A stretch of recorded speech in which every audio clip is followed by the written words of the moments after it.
చూసిన ప్రేమ, పరిశుద్ధపరచుటకు ప్రాణమిచ్చిన ప్రేమ.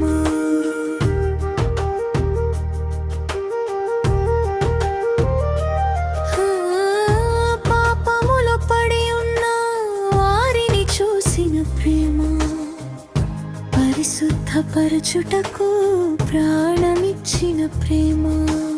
ఇంత గొప్ప ప్రేమ కన్నా లోకన ఏది మిన్న, ఇంత గొప్ప ప్రేమ కన్నా లోకన ఏది మిన్న. తెలుసుకోరన్న ఇది సత్యమురన్నా. ప్రేమ ప్రేమ